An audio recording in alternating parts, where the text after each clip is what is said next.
Salut à tous, je vous retrouve aujourd'hui dans une nouvelle vidéo pour vous parler de sport, de rééquilibrage alimentaire, de petits ventres qu'on n'aime pas forcément, pour vous parler aussi de du coup ma bonne résolution de 2016 et ce sera de commencer un rééquilibrage alimentaire. Donc je m'étais dit qu'on pourrait le commencer ensemble. Sous ma vidéo Hello 2016, je vous avais demandé vos bonnes résolutions et vous avez été mais des tas à me dire essayez de me mettre au sport, manger plus équilibré.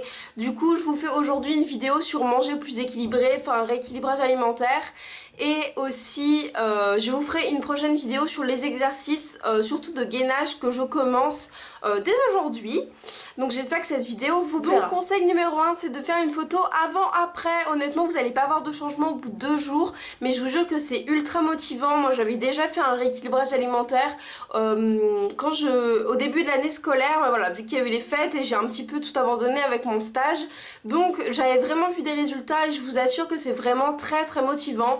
Les photos, gardez-les pour vous. Faites une photo en sous-vêtements où vous vous mettez de profil, où vous vous mettez de face, et vous allez vraiment pouvoir voir votre évolution, et je vous assure que vous allez être très fiers de montrer votre photo avant-après après le rééquilibrage alimentaire. Conseil numéro 2, je pense que c'est le plus évident mais aussi le plus compliqué à tenir, c'est de manger équilibré. Achetez-vous des fruits, achetez-vous des produits laitiers, mangez des féculents. Surtout ne vous privez pas, il faut manger des légumes. Je sais que plein de gens n'aiment pas les légumes, je sais que si vous êtes étudiant comme moi, c'est compliqué de se faire à manger, et surtout quand on n'aime pas ça comme moi. Mais voilà, arrêtez de manger que des pâtes et du jambon blanc, arrêtez de manger que des McDo, arrêtez de manger que des pizzas. On peut se faire plaisir, c'est d'ailleurs très conseillé de se faire plaisir au moins une fois par semaine, de se faire un repas où on lâche prise. De toute façon il y a tout le temps une journée dans la semaine où soit on est invité chez quelqu'un, soit on a envie, on n'a pas le moral et on a envie. Après il faut savoir se faire plaisir mais sans excès non plus. Un petit chocolat 2 fois par semaine ça va pas vous faire prendre 10 kilos, faut pas abuser non plus. Donc faut manger équilibré, faut manger des fruits, des légumes, comme je vous dis c'est très important. Quand vous avez faim, ne grignotez pas, mangez une pomme, mangez des raisins, mangez des clémentines, et je vous jure que ça va déjà bien changer votre alimentation, votre style de vie. Conseil numéro 3, et je vous jure que c'est pas un truc de vieux, arrêtez de manger trop lourd le soir, mangez un repas léger. En fait ce qu'il faut faire c'est de manger un petit déjeuner bien équilibré, bien complet, manger un déjeuner avec beaucoup de fruits, de légumes, de féculents pour tenir toute la journée, mais manger à sa faim, et le soir manger quelque chose de bien plus léger. Moi le soir en ce moment je me fais un pamplemousse, une purée et puis un petit thé, et ça suffit amplement. C'est ce que j'ai pris hier soir et je vous assure que j'ai pas faim à la fin, j'ai pas la faim qui me tiraille le ventre quand je suis dans mon lit, et ça va très bien. Conseil numéro 4, et celui-ci je ne l'ai pas testé, c'est un conseil que je commence là, ce sont pour les amateurs de thé. Il existe des thés détox. De toute façon tous les thés aux plantes je pense sont bons pour la santé. Moi je prends un thé tous les soirs, un thé, une tisane tous les soirs, et je vous assure que c'est très bon pour la santé. Enfin j'en suis persuadée, je l'ai pas encore testé mais je pense que ça peut pas faire de mal. Il existe des tas de thé détox qui coûtent une blinde, surtout ne faites pas ces cures là qui coûtent 100 € les 15 jours. Allez dans un magasin de thé ou en supermarché, prenez un truc pour par exemple pour la digestion, et je pense que ça peut vraiment vous aider. Conseil numéro 5, et je pense que ce sera un des plus compliqués à tenir pour moi, c'est d'arrêter les sodas. Mais quand je dis arrêter les sodas, c'est arrêter les sodas entièrement. Quand vous allez, je sais pas, peut-être que vous avez l'habitude de boire pas du soda, mais je pense à un apéro ou quelque chose comme ça, on prend plus facilement un soda. Et bien arrêtez ça. Moi maintenant je prends plus par exemple de la grenadine avec de l'eau ou un sirop. Je sais que le sirop c'est aussi sucré, mais le soda c'est vraiment à bannir de notre alimentation. On peut se faire plaisir comme je vous l'ai dit de temps en temps, mais privilégiez surtout l'eau. Il faut boire 1,5 litre d'eau par jour, ça vous aidera énormément. Je sais qu'il existe des detox water avec... Enfin moi je sais que ça me motive parce que j'adore ça. Par exemple dans des jarres, vous savez les jolis jarres et tout ça, mettre de l'eau avec un citron et essayer de le boire tous les jours. Vous pouvez faire ça avec tout, avec de l'orange, avec des fraises, enfin après ça dépend ce que vous avez en ce moment chez vous ou dans vos magasins. Moi je fais ça avec un citron parce que c'est le plus connu et ça marche vraiment, ça me permet de m'hydrater et j'aime énormément ça. Conseil numéro 6, et je pense que c'est celui que je fais le moins, qu'il faut que je me motive à faire le plus, c'est prendre son temps pour manger. C'est ultra important.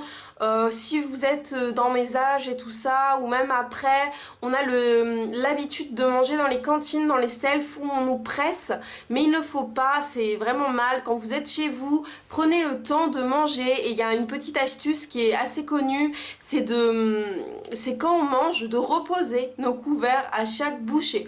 On prend notre bout de viande, on pose nos couverts et on mâche, et quand on a fini on reprend nos couverts, on coupe, on repose nos couverts, enfin voilà, faire ça à chaque bouchée, reposer ses couverts, ça nous force à faire le geste, ça nous force à comprendre et à avoir ce mécanisme et à manger plus lentement, et je vous assure que ça aidera énormément. Et conseil suivant sur lequel je vais vous faire une vidéo très complète très bientôt, ce sera faire du gainage, allez, 5 minutes de gainage par jour, tout le monde peut le faire, tout le monde a 5 minutes dans sa journée.